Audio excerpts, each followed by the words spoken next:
Your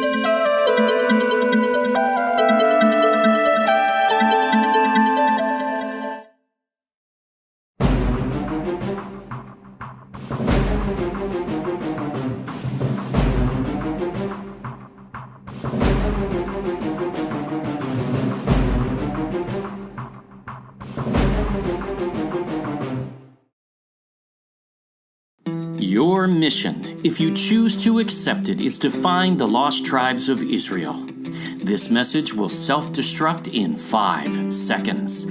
Welcome to the God Culture, where we urge you to challenge tradition as 1 Thessalonians 5:21 tells us, prove all things, hold fast that which is good. We do not intend to be confrontational, but to compare what the Bible really says versus the traditions of men, which Jesus himself rebuked. Jesus said to the Pharisees, full well ye reject the commandment of God, that ye may keep your own tradition. Mark 7:9. The time has come to explore the transportation of the lost tribes that they would have used to get from the land named for smoke sacrifices to Yahuwah God Qatar. How would they have gotten to the Sea of Sunim, Arsarit, the land of creation? Obviously by boat, but the Assyrians would not have lent their ships, nor Babylon. There were no allies in the Middle East, not even Judea, who were being taken into captivity then. So who comes to their aid? The ships of Tarshish do. I know the Philippines is a poor little third world country with no significant history. After this video, you will challenge that thinking for sure. We know many will fight traditional mindsets throughout this series because we have all been trained to believe a certain way. Set that aside, check out what our research has uncovered, and then go out and prove all things for yourself. This is the only way to guard your heart, lest you be deceived. This is your mission if you choose to accept it.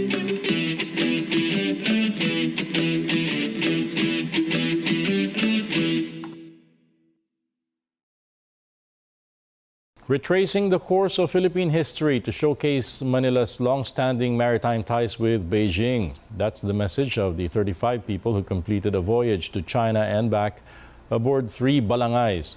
Expedition leader Arturo Valdez said they made a journey to also show how the waters should unite the two countries instead of dividing them. These waters unified us, never divided us. And having an ancient boat sailing to China simply symbolizes the thousands of years relationship that we have with the Middle Kingdom.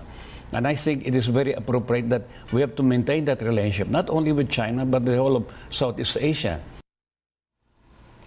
Valdez also said the Philippine government should shift its focus on developing the country's maritime capabilities and further enrich marine resources.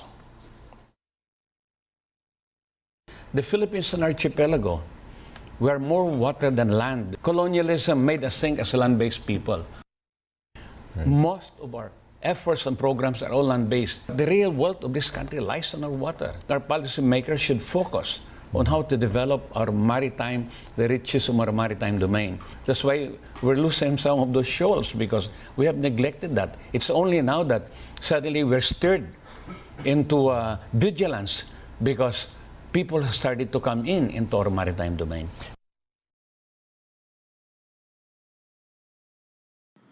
Now, that was a news report, and the political commentary included is of little interest to us.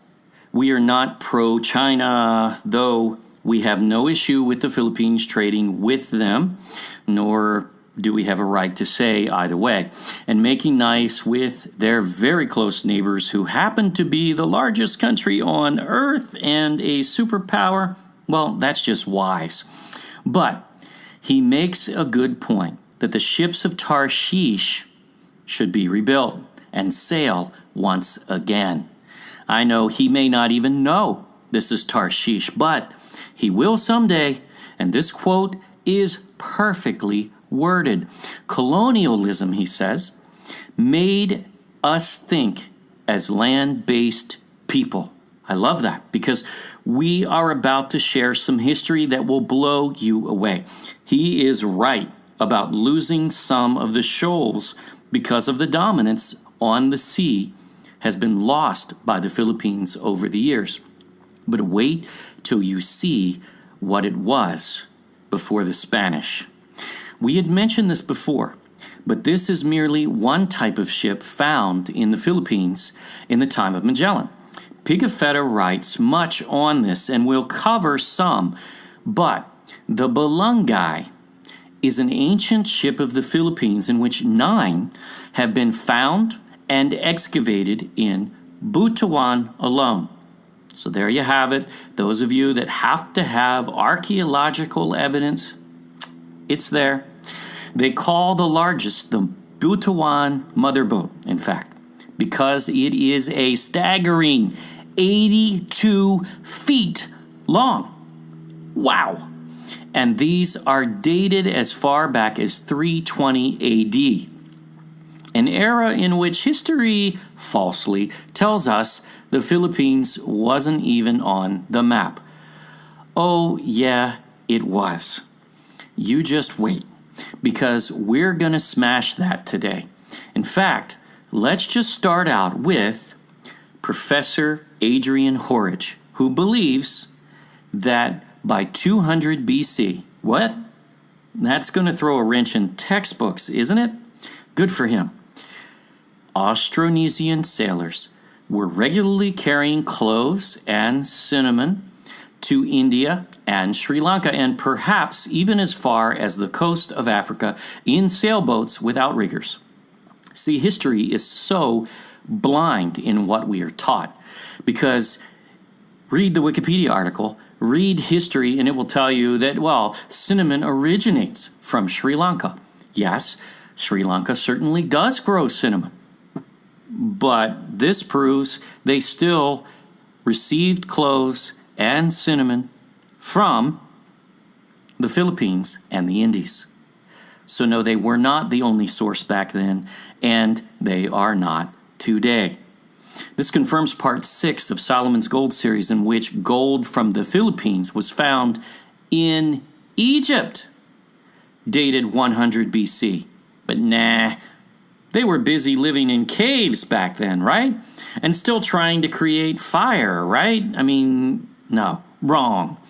And this also further proves our position that cinnamon does not only come from Sri Lanka, but from the Philippines.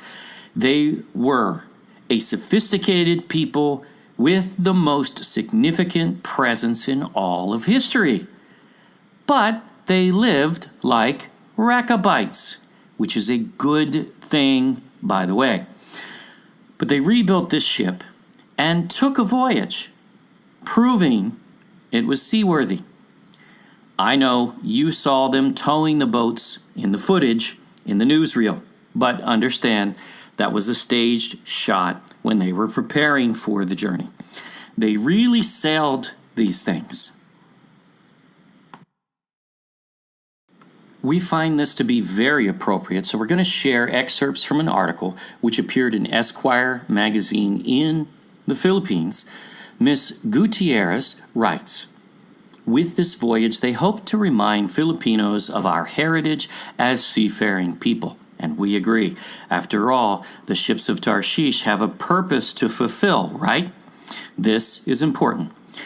Back in 2006, Art Valdez organized the first all-Filipino team to conquer Mount Everest. That's cool.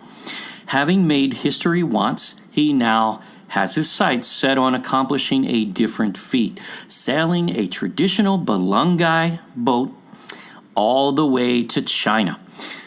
The expedition will involve sailing over 800 nautical miles of open sea in boats built using the same methods as those of our ancestors. Cool. I like this because she identifies their practical challenges, and this was no different in the time that the Lost Tribes would have taken these ships. You must consider these things. This is important. Keep that in the back of your mind. All they had was 5 training sessions with the Manila Yacht Club in Manila Bay. Yes, we would admit the seafarers in the time of the Lost Tribes would have been more experienced. Yes, that's true. But still the challenges would exist. Even their companions from the Philippine Coast Guard weren't used to sailing without a motor. In the end, all of them had to learn through experience. Fair. In any case, they had a team of Sama Delaya shipbuilders who could make emergency repairs so long as wood was available. So maintenance is an issue on these ships, and the ones they sailed were small ones. Wait till you see how large the ships in the Philippines got in the time of the Spanish, because this will blow you away. Since they had no refrigerator, they lived off freshly caught fish. We only caught enough for the day. Food was not a problem. We had a lot of sashimi. I bet they did. And again, same with the Lost Tribes, but food would have been an issue. Remember, they'd be catching fish for thousands and many boats. So that is a process that you need to consider. They encountered more than their fair share of danger. We've been put through really rough waters. We've been through 12 LPAs, low pressure areas, and typhoons. Valdez recounts, this is a challenge not even our seafaring ancestors may have faced before the days of climate change. Actually, that has never been proven, because they had typhoons in ancient days as well, and you don't know what season they left in. So the seasons and weather patterns were much more predictable, yeah, but if you were taking a path that was timely to exit a nation, you may not be able to control such factors. So again, can't necessarily apply that logic to the Lost Tribes. The seasons and the weather patterns were much more predictable, allowing them to sail when the seas were calmer. And in essence, that is a true statement. Especially depending on the time of year, this may not have been something they could control, as they needed to leave when they could, which is all the more reason why they very well may have waited for ships to arrive for some time, thus not disproving the timeline that Esdras sets forth. But these are all real issues they would have dealt with. Remember, these are not necessarily the brand new ships like Solomon built on the Red Sea for Hiram, one of the greatest admirals of the sea in his day, to sail.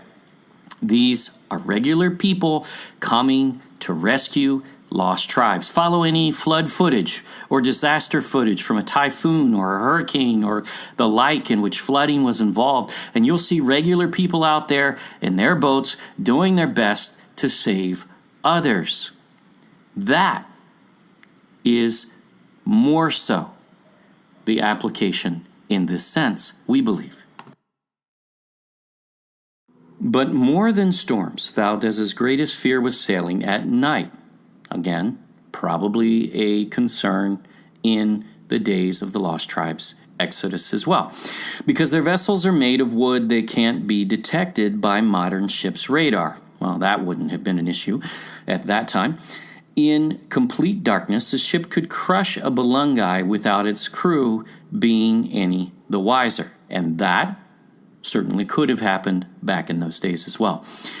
That's why whenever there were any nearby islands, they tried to find a place to drop anchor for the night. If they were on the open sea, they kept on sailing until sunrise. They also had close encounters with terrorists and pirates. I remember it was in Labasan, Zamboanga del Norte, that our boats were almost drawn into a rebel-infested area by a supposed balungai captain, says team member and photographer Feng Yu. So traveling at night, also possibly an issue back then, and terrorists of sort, all very practical probabilities. It took the adventurers 17 months to trace our ancestors' trade and migration routes from Tawi-Tawi to what is now Malaysia, Brunei, Indonesia, Singapore, Thailand, Cambodia, and the waters of Vietnam. Now, obviously, that is not the same time frame that the mariners of the Day of the Lost Tribes would have had, because they knew where they were going. They sailed these waters. So we're not applying that, but we're just reading the article. They initially intended to go all the way to China on that first voyage, but ultimately homesickness and the changing monsoon winds brought them home to Manila. Nevertheless, Valdez believes the fact that the team made it back safe and sound with hardly any formal training shows that sailing is in our collective DNA. That we would agree. Through this journey, they've proven the seafaring prowess of the Filipino. Yes, they did. After all, to lift a line from Moana, we are descended from voyagers, says Valdez. We've lost touch with our heritage as a seafaring people, and Valdez says that began with the colonization of the Spaniards. Indeed. He reminds us that it was Jose Rizal himself who discovered our rich maritime history when he annotated Antonio de Morga's Suceso de las Islas Filipinas. He went to London and did research, talking about Rizal. And what did he find there? When the colonials came in here, they saw that the seas were gleaming with craft of different shapes and sizes. And that is true. We'll show you.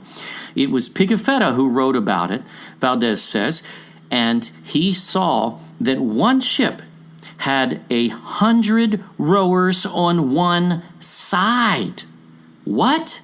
Yes, he did say that and more.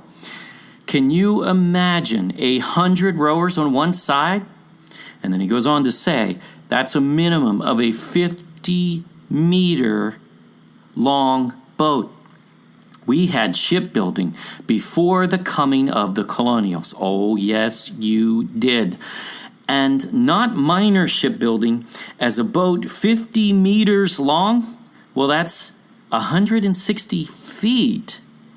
Do you realize how big that is? Let's show you. Today we call that a mega yacht. Look at the size of that thing. Oh, but I know what some are thinking. Yeah, but it would have been a rickety thing back then, right? Wait till you see. Because the descriptions are actually very clear that these were well-constructed ships. I like this guy. Then they saw that the people moved with confident regal bearing and dressed elegantly in silk. Doesn't sound like natives in loincloths, does it? Because we were trading with China, and we had music, we had drama, we had our industry, and we exuded confidence as a people. Valdez continues, and he's right. Rizal was trying to rebut the Spanish writer of his time when he said the Indios, the Filipinos, are no better than animals whose brains are atrophied. What a ridiculous, racist statement, and completely ignorant and stupid, frankly, because that isn't at all. But see, they had to justify themselves. They had to justify coming into a land and taking it. And the only way you do that, it's the same way, I mean, some people say, survival of the fittest and communism is one of the most dangerous ideologies. Yes, it is, but it doesn't originate in communism. Because colonialism is this very same thing. The slave trade had the very same thing. You have to look at a people and you have to classify them just like the Americans did the Indians. You have to classify them as lesser beings. Today we hear lesser evolved beings. Even Elon Musk will tell you, the Tesla cars and many other things that he's into.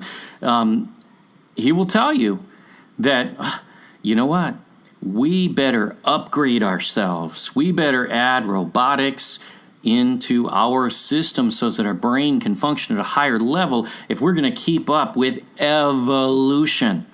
Only that's not evolution, because the Bible talks about that kind of stuff from before the flood, and we are returning to those days.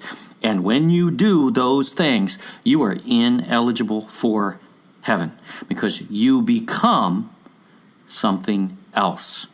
Many would qualify that a Nephilim hybrid, in fact. So, not something to play with. How did it turn out to be that he now walks with stooped shoulders? Again, going back to this racial epithet from the Spanish writer. In a way, what I'm doing is to hark back to the confidence of our forefathers, and rightfully so. And I'm not even a sailor. Well, good for him. What more do you want? We're trying to prove that we're a seafaring nation with people who climbed mountains, then started to ride a boat and sailed. Yes. Last January, the three Balangays transported a group of students from Ateneo de Manila and National University of Singapore to Lubang, Mindoro as part of a study tour. The students loved it so much, they refused to leave the boat whenever it docked for the night, even though Valdez had found resorts where they could pitch their tents. Instead, they slept on the roofs of those boats. Wow. Imagine many of them don't even know why. They are so attached to that boat, but we do. These are the ships that carried some of their ancestors or the ancestors of their land to safety, the lost tribes. And they will bring about the return as the ships of Tarshish will bring their sons and daughters from afar in the last days. Even after the end of the study tour, the students continued to visit the Balangay Voyage Group. They kept coming here to the dock and bringing food for us, which we enjoyed. I think it's a new experience for them, Valdez says.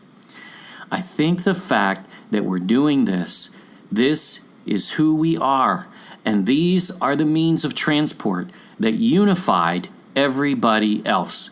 Wow. As of this writing, Valdez is busy overseeing the maintenance and repair of the boats in Zamboanga in preparation for the coming expedition. The journey to and from China will take about a month, and it's imperative that they return to the Philippines within 45 days or risk being blown off course by monsoon winds. Again, timing is of the essence with these ships, and was back then. There you have a real-life reenactment, but they may not have been in control of the timing so much, which also may have been why they waited for the ships to arrive. You don't get that with history very often, by the way. A reenactment where you can prove it out. This has been tested and proven, and look, we have some math. So, some quick math, and then we'll share some mind-blowing information about what most certainly was a sophisticated society long before the Spanish and long before the Muslims. Yes, long before. Just generally speaking, without knowing the maintenance, the storms, the timing of when the ships arrive, the challenges at night, the food, any of those things, okay, we don't know. But on land, we figured about 84 days just to get to Qatar, the place of smoke sacrifice. Add 12 Sabbaths in there, which they most certainly would have kept during that time especially, which means no traveling on the Sabbath. And it's at least 96 days on land total is what we're saying. But again, likely far more, as they would have likely waited for the ships to arrive. But for how long? Not long. In the bottom right, using the math from the real-life sailing of the Balangay, and we're using that one, assuming full loads at slower speeds, obviously, we figured about 300 days at sea sailing without any obstacles or issues, and they would have added another 50 days to that in Sabbaths that they would have kept along the way. Remember, these are covenant Hebrews. They are going to keep the Sabbath. Have to, especially on this journey of restoration to a degree. So we get 350 days at sea. Now, does that match Solomon's journey? No. Should it? No. These aren't brand new ships, number one. Number two, these are not Hiram, king of Tyre, and a whole navy that's been trained just for such journeys, nor are they necessarily supplied to the degree that they have the kinds of foods that will keep, that they can store, so that they don't have the option of having to catch fish and nothing else.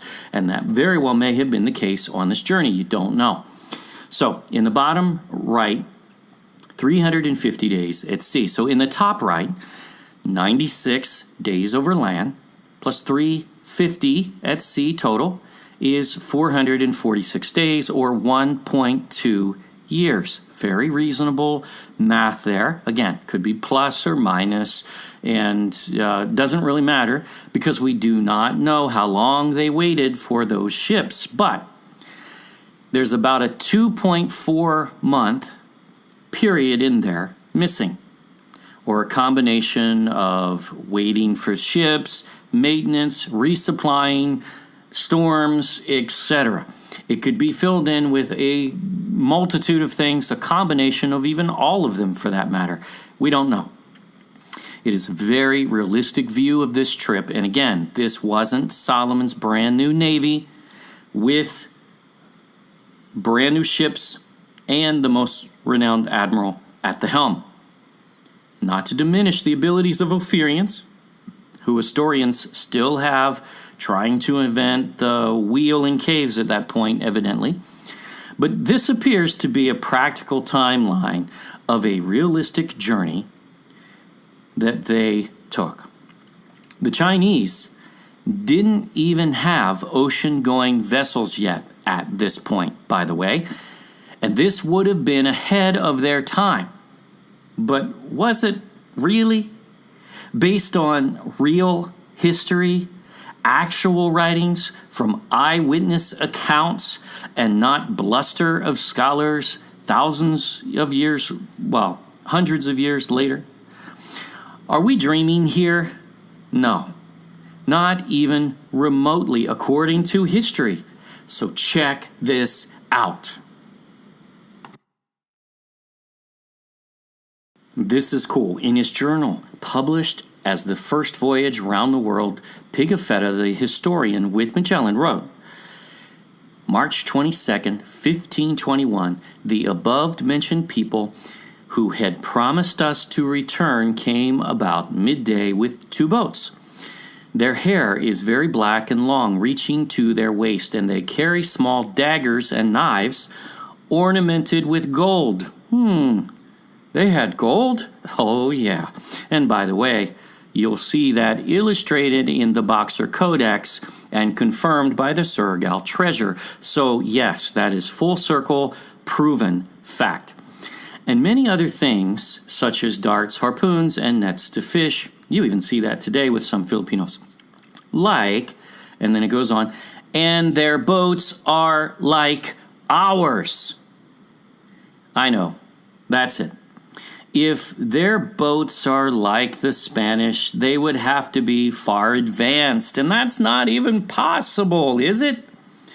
But how dare we read that into this, right? Well, maybe Pigafetta, the sailing historian who was the first to travel the world, circumnavigating it, maybe he didn't know what a Spanish ship looked like, right? No, pretty sure he did. Is it this simple? Nope. He gets far, far, far more specific. And this is good. Here we go.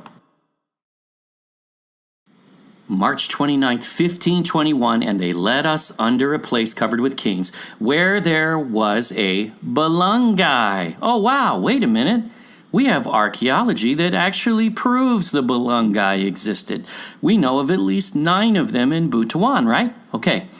That is to say, he's clarifying here because this is an intelligent man that knows his stuff. He is the expert, far more than any modern scholar, by Far. Oh, they may know more technical shipping terms and stuff like that, but he knew the ships of his day better than anyone.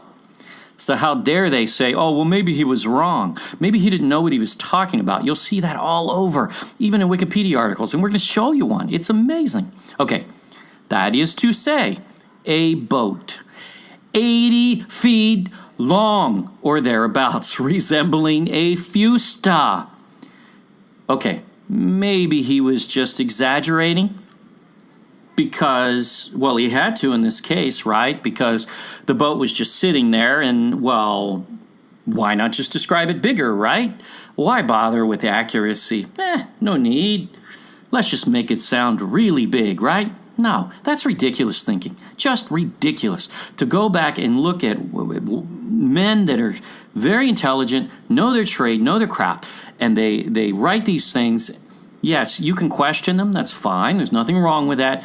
But then to say that they didn't say what they clearly said, come on, that's just stupidity. Now, maybe he didn't know his boats, right?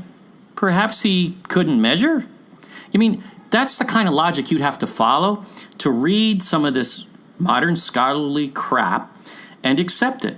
And we should not accept it because it's a spun narrative that has an agenda.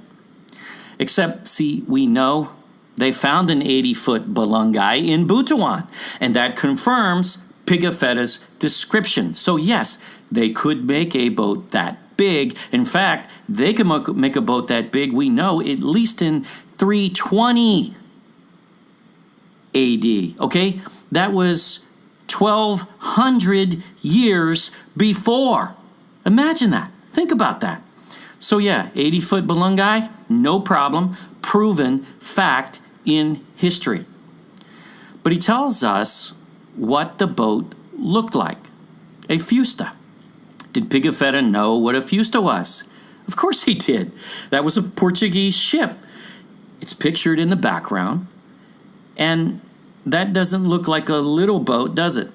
And that one is a smaller version, as they call it, a small galley with 12 to 16 rowers. Well, we're talking about 80 feet long in this instance. That's not a small galley. He saw several balungais in his travels in the Philippines. We're not going to cover them all for sake of time, but here's another look at the bottom. March 28th, 1521. We saw come two longboats, which they call balungai. So there you go again. And by the way, who called it a balungai? Did Pigafetta call it a balungai? No. That's a Filipino term, and it's a Filipino boat. It came from Ophir. Full of men. Okay? A long boat to a sailor is long, not insignificant. And these were full of men, built like a fusta. That's sophistication. We know how that knowledge got there from Solomon, or perhaps even Tarshish himself previously, as he was the mariner brother of Javan's family, according to Genesis 10. The history is overwhelming. The Filipinos knew how to build ships long before. And many times over, Pigafetta mentions the prahu boat. We could show pages and pages just of his prahu references alone, as he ran into them all over the archipelago. This was a mariner people, just as Valdez said in the previous article. These were not just unsophisticated natives who shriveled in caves, just barely surviving. No, that's not what this people was. That's ridiculous, and that's not what the Spanish wrote initially. Now, there are later accounts where the Jesuit narrative took over, and they start to paint things in a more downgraded way. That's indisputable. You can see it about 50 years later and on. But the initial accounts are clear. So what is a prahu? Let's see what Wikipedia offers. The written history of the Micronesian prow began when it was recorded after encounter by European explorers in the Micronesian islands. The earliest written accounts were by Antonio Pigafetta. Well, if you ignore the Chinese, of course, but we'll get there. An Italian who was a passenger on Ferdinand Magellan's 1519-1522 circumnavigation. Pigafetta's account of the stop at approximately 146 east, 12 north, the Mariana Islands, named the Ladrones by Magellan's men, describes the prow's outrigger layout and ability to switch bow fore stern, and also notes the prow's speed and maneuverability, noting, and although the ships were under full sail, they passed between them, and the small boats fastened astern were very adroitly in those small boats of theirs. So smaller than the Balungai, but the rest of this reference actually is not even factual. Pigafetta likened the prow to the Venetian Fusilier. Really? Is that what he says? No, he did not use that word, but we'll show you. A narrow variety of gondola. No, wrong.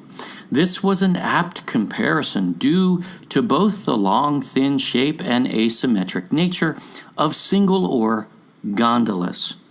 If he used the word Fusilier, perhaps, but that's not the word he used. And also, whoever wrote this needs to go back and read the account from Pigafetta, because he never describes the ships in the Ladrones Islands, just that ships there chased him. The description comes when he reaches Ophir. So, what word did Pigafetta use? This, in the background, is a Venetian gondola, as Wikipedia mentions. Pigafetta mentions the prahu throughout, but he describes it. Here's one in Palawan. The next day, the king of that island sent a prahu to the ships. It was very handsome, with its prow and stern ornamented with gold. On the bow fluttered a white and blue flag with a tuft of peacock's feathers. Oh, no, wait a minute, I forgot. The Philippines didn't have peacocks, didn't it? They must have manufactured those out of thin air, right? Of course they did. And Pigafetta actually mentions the actual bird which he saw in a later account in Palawan.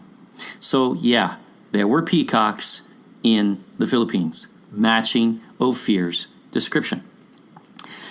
At the top of the staff, there were in the prahu some people playing on pipes and drums, and many other persons. 2 almeidas followed the prahu. These are fishermen boats. Okay, so these almeidas are the small boats.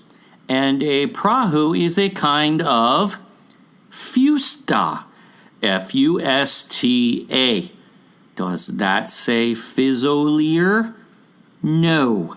He likens it to a fusta once again, just like he did the Balungai. Why? Because the boats are built in the same manner. They may not be the same size, but they appear to him to look in the likeness of a fusta, which he knew full well what it looked like. Pretty sure. In fact, Pigafetta knew far better than any modern scholar, including the guy that wrote that Wikipedia article. He knew what a fusta was and what a Fusilier was as well, because Pigafetta was Italian. So yes, he knew what a Venetian gondola looked like, and he would have described one if that were the case. But he doesn't use that word, nor does he describe it as such. He was a rather qualified expert, especially about boats. Then he writes, "The king and his brother came in a prahu with 3 banks of rowers on each side." What? How do you fit that on a gondola? 120 in number. Now, this is the passage that Mr. Valdez was quoting earlier. He figured that ship must have been at least 50 meters or 160 feet in length. We wouldn't argue with that. 160 feet in length. Wow. Yet Pigafetta still refers to it as a prahu. So he was speaking of designs and using the names the natives were telling him, like Balangay. He didn't make up Balangay. And how do we know they didn't just copy the Portuguese and take a Fusta design and copy it and make it larger maybe? Simple, because we have archaeological proof Filipinos were building the Balangay at least as early as 320 AD, 1200 years before this point, even 80 feet long. So, that's not even questionable. There's no debate, there's no dispute, and there's no way to disprove that. And since they have been unearthed and replicated, look again at the design in the background. It does look like a Fusta. The resemblance is there even in those ships that were unearthed. They just make some even bigger in the Philippines. Look again at the Fusta design. It's similar to the Balangay. Then imagine it longer. That's all. It would scale at least to a point, and Pigafetta refers to the design and look of the ship, not that it has to be the Wikipedia definition of a Fusta of 12 to 16 rowers only, and if it's more than 12 to 16 rowers, well, that's not a Fusta. That's ridiculous. And that's the kind of things that scholars box things into, discounting actual fact and actual history on many occasions, and it's nonsense. But this sure doesn't sound like a gondola, does it? And here's a later Ophirian-built ship during the Spanish era, but this was of Filipino design and used by them, never the Spanish. There are two illustrations from Spanish chroniclers, eyewitness accounts to the right, from the 1600s and one in the 1700s. They called this ship the Caracal. May not have pronounced that right. And no Filipinos did not sing on this ship. It's not karaoke, it's Caracal. Just teasing. Well, actually, with hundreds of Filipinos on a ship, yeah, there probably was some singing going on after all. But let the Isle sing a new song, right? Were large outrigger warships from the Philippines. They were used by native Filipinos, notably the Kampangans and the Visayans, during seasonal sea raids. Caracal were distinct from other traditional Philippine sailing vessels in that they were equipped with platforms for transporting warriors and for fighting at sea. So basically, other than that, they were pretty similar to other Philippine vessels. See? During peacetime, they were also used as trading ships. Oh, yes, they were, and we'll show you a reference from China.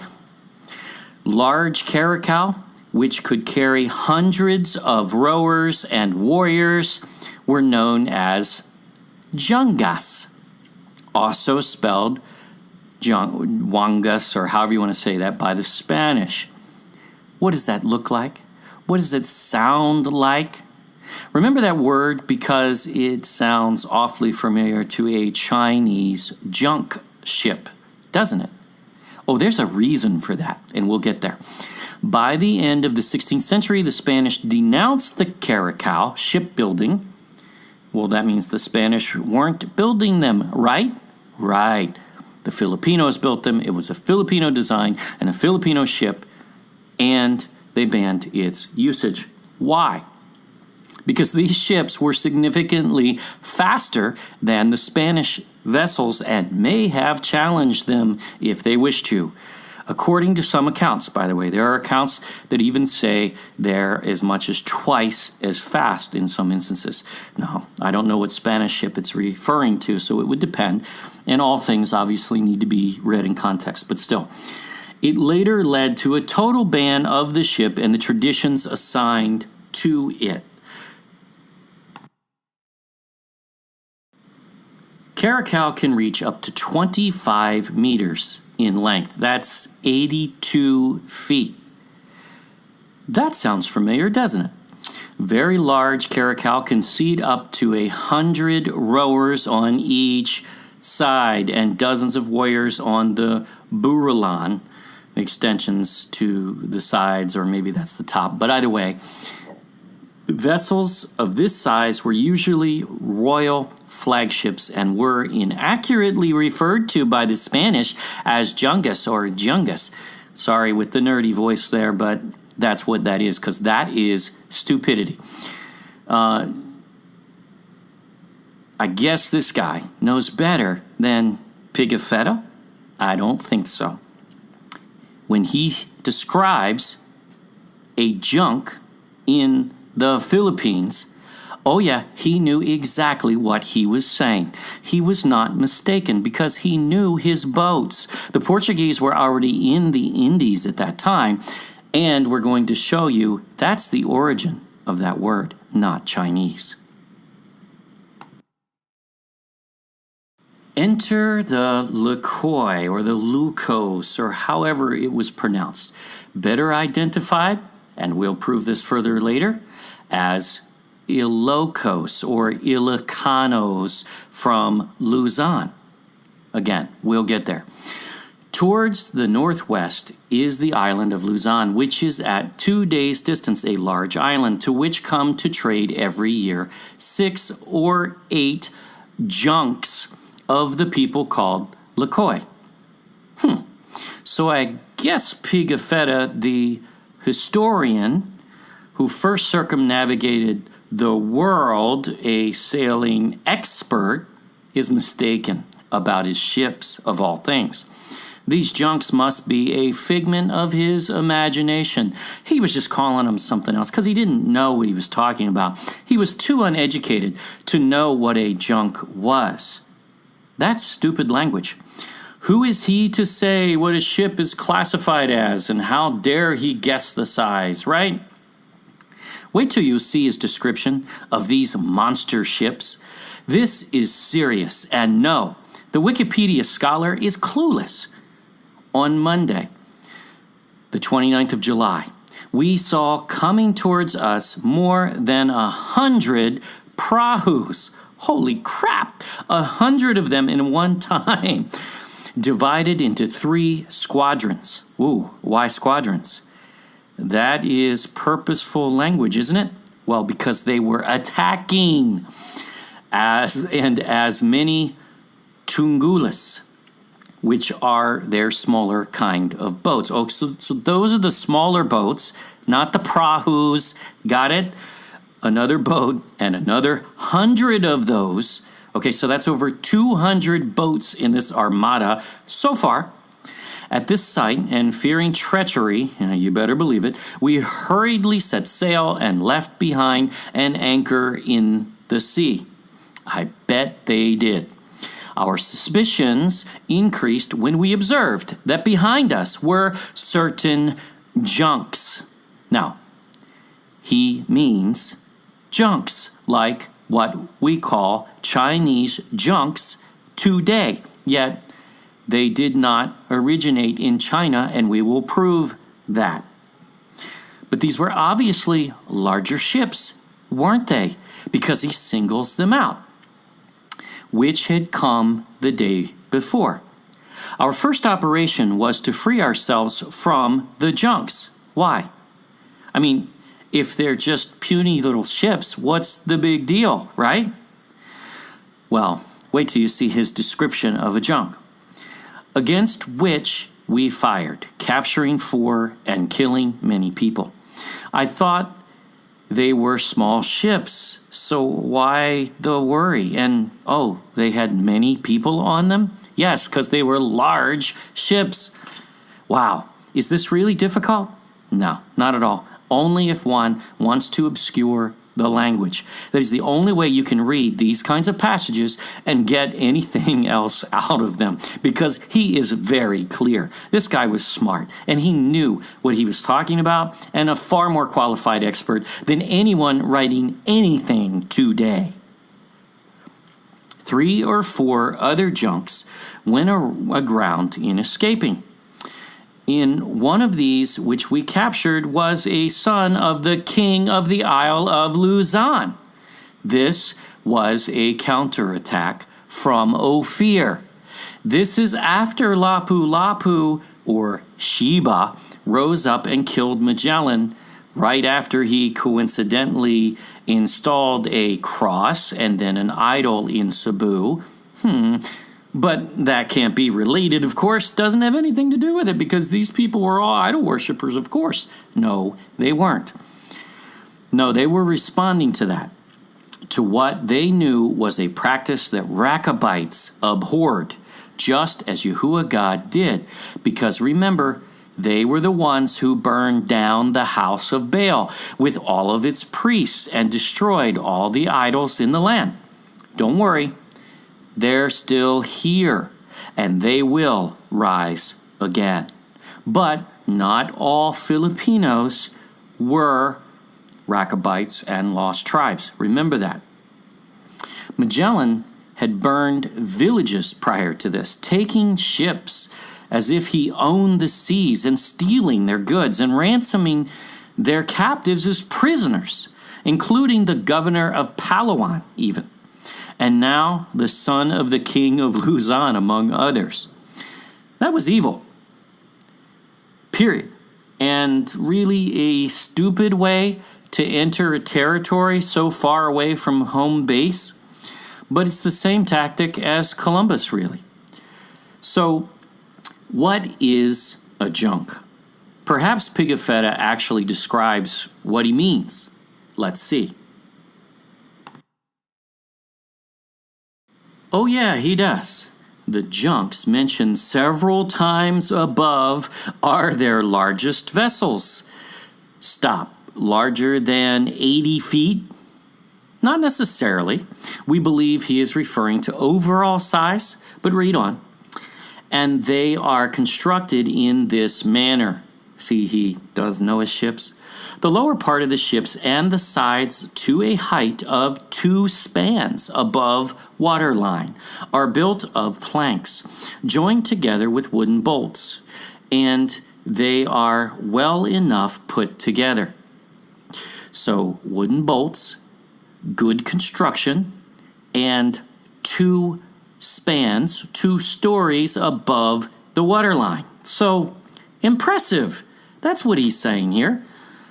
The upper works are made of very large canes for a counterpoise. One of these junks carries as much cargo as our ships. What? How did Wikipedia miss that? How do we get such junk history, not to play on words? The masts are bamboo and the sails of bark of trees. So, we are now talking about a ship basically as large as the Spanish ships, at least in cargo capacity, which is an indication of size as well. In the background is a blow-up of the 1590 Ortelius map illustrating Magellan's ship which circumnavigated the Earth, the Victoria. It was 18 to 20 meters or 59 to 69 feet long. An 85-ton ship with a crew of 42. Note for later, it was built by the Basque people in Spain, from which, we'll show you, the Jesuits originated. Ignatius Loyola was a Basque Jew, and yes, they are one in the same. These were huge, and Luzon Island alone had at least 7 to 8 of them. Not a minor thing. This sounds like a far more developed, sophisticated country than we've been told, doesn't it? Luzon was not the only one to own junk ships. We met a junk which was coming from Borneo. We made signals to it to strike its sails. Based on what authority? None that they had in foreign waters that were not theirs, but we'll continue. But as it would not obey, well, why should it? It's their waters, and that was not the custom in their waters, which they traveled freely. So it would not obey. We overtook it, captured and pillaged it. Well, that's nice. That's nice little pirate behavior. Good job. It had on board the governor of Palawan with a son and a brother of his. We made them all prisoners. Well, that's neighborly of you. Welcome, neighbor.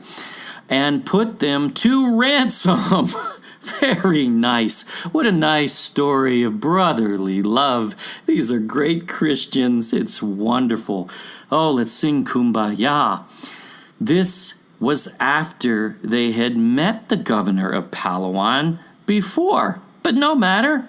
They put him to ransom anyway. These guys were all pirates, weren't they? So who knows how many junks were in the Philippines at that time, as there were also prominent areas in Cebu and areas like that, where we haven't necessarily seen a description, but that doesn't mean that there weren't any there, and they also could have been at sea at the time. So this is impressive. Note that that's a Chinese junk in the background, because there is no illustration we can find of a Philippine junk for some odd reason, or is there? And yet, the connection just isn't made. Maybe there's more to this.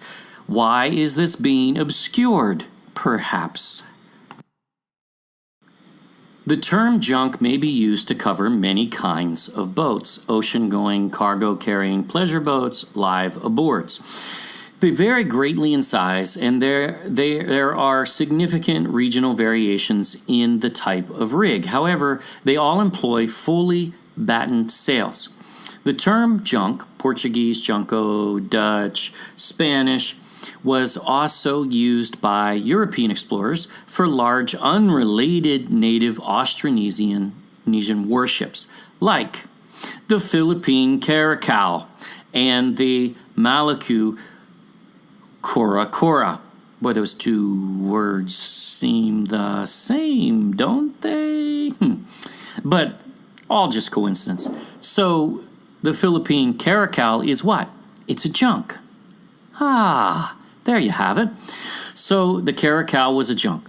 So doesn't sound like Pigafetta was dreaming, does it? As there are illustrations of a very similar ship of similar size being drawn that is a junk. Wow. But if the Philippines had junks, who had them first? The Chinese or the Philippines?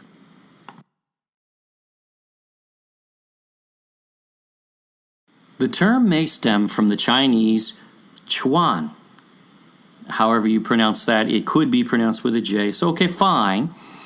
Which means boat or ship, also based on and pronounced as Zhan, Chan, however those are pronounced, in the Min-Nan variant of Chinese. We don't know Chinese. So, or Zhao, the old word for a sailing vessel. Okay, all fine. Junk entered, but by the way, that doesn't tell you what the origin is. It just tells you what what words they use. Junk entered the English language in the 17th century through the Portuguese junco from the Malay jong or Javanese jong. Are those, note, the same words as the Chinese, really? I mean, these all look like the same word to me. So, which is the origin? That's what we want to know, so let's find out. The modern standard Chinese word for an ocean-going wooden cargo vessel is Cow. Maybe that's Jiao, maybe? Views diverge on whether the origin is from a dialect of Chinese. Pierre-Yves Manguin, amongst others, points to an old Javanese origin. The word Zhong can be traced from an old Javanese inscription in the 9th century. When did the Chinese sail? We'll show you. It entered Malay language by 15th century when a Chinese word list identify it as a Malay word for ship. Why would the Chinese do that? The Malay Maritime Code, first drawn up in the late 15th century, uses junk frequently as the word for freight ships. So did Pigafetta use the right word? Of course he did. He knew exactly what he was talking about. So why did the Chinese word list identify junk as a Malay word? Does that matter? Because it did not originate in Chinese, no matter how they attempt to twist it.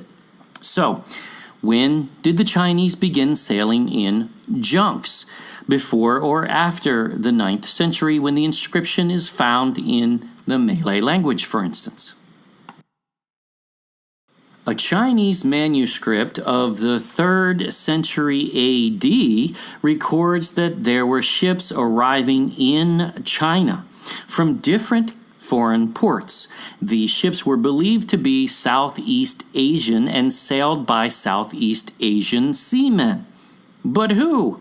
It is asserted that by the 3rd century, Filipinos were sailing to Funan on the southern tip of Indochina.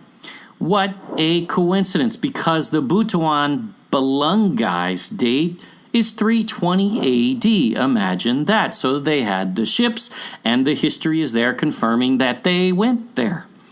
The Chinese did not have ocean-going ships, you mean junks, until after the 8th century. By the year 982, Philippine ships were repeatedly calling on ports in southern China. It is presumed that the initial contact with China was with Filipino seamen sailing a Filipino ship and not an Arab vessel, as was previously claimed. Why? Because this is before the Arabs. It was between 10th and 11th centuries that the Arab traders were able to achieve prominence in the Southeast Asian trade, overcoming the Malays. So, this is pretty clear, isn't it? These weren't Arabs or Muslims. They were Filipinos before the Spanish and before Islam. Why? Because they had boats back then. How could they have had this capacity prior to those contacts? They didn't get it from China. China got it from them. So where then? Well, from Solomon, or perhaps even further back to Tarshish. But let's read a little further. Chinese Yuan Dynasty scholar Ma Tuanlin wrote that in 982 AD, same date again, Austronesian traders from the Philippines, whom the Chinese at that time called Mo Yi or Ma Yi, were already traveling to Canton to trade. Boom. In what? In Balangay, also known as junks, like the Caracal. They did not need the Spanish to design such. They had their own designs and their own shipbuilding 1,200 years and earlier, before the Spanish ever came. That's 800, 700, 800 years before the Muslims came. This isn't connected to any of those cultures. They were already sophisticated. How about that? And again, Professor Horridge can trace shipping from the Philippines as far back as 200 AD, going at least to India, Sri Lanka, and Egypt. Okay, so that defines the whole trip back to Israel, back to Persia. So, were they capable in those days? Absolutely. Does that mean it only started in 200 AD? No. No one can ever say lack of our archaeology proves a negative. If we never find an older ship, which it was made out of wood after all, it does not change any of this narrative. We don't require archaeology to prove it. Wood deteriorates, and there's a very high likelihood that a ship that was built in 1000 BC, in the days of Solomon, would not be found today, would not be preserved today, but would be gone, deteriorated completely. No surprise.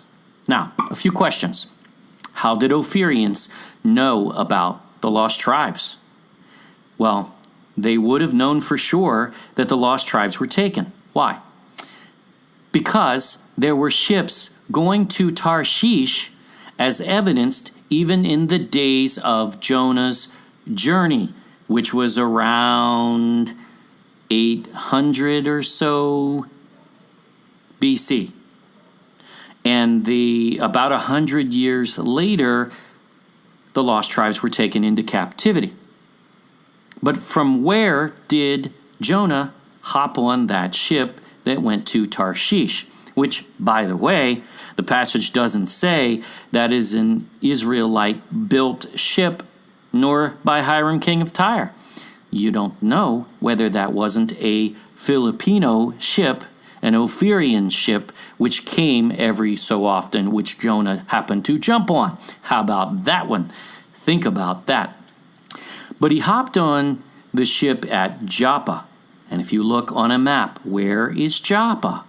It's in the northern kingdom of Israel, meaning that port, after the lost tribes were taken, would probably not have been accessible to the ships of Tarshish any further. Or even if it was, they would have known there'd be a change in leadership. They were no longer dealing with the tribes of the northern kingdom. They would have heard the full story, in fact, and they would have known they were now dealing with Assyrians. So no surprises to them whatsoever. The connection was there. The ties are there, and they're provable. How did they come? Well, the same way they came at the birth of Messiah 600 years later. So again, none of this is unbelievable. None of this is a stretch. This is completely rational and logical. It makes perfect sense. So the Philippines certainly had the ships to make the journey and to hold the capacity to bring the sons and daughters of the lost tribes of the northern kingdom of Israel to Ophir. There is no logical reason this was not the case, and there really are no options otherwise, as the passages eliminate other directions. We already know that is where the lost tribes went from Isaiah, Jeremiah, Esdras, and others, and overwhelming historic references. Ophirians traveled to Qatar and loaded the lost tribes and brought them home to the land of Shem, ancient Havilah, where he grew up before the flood.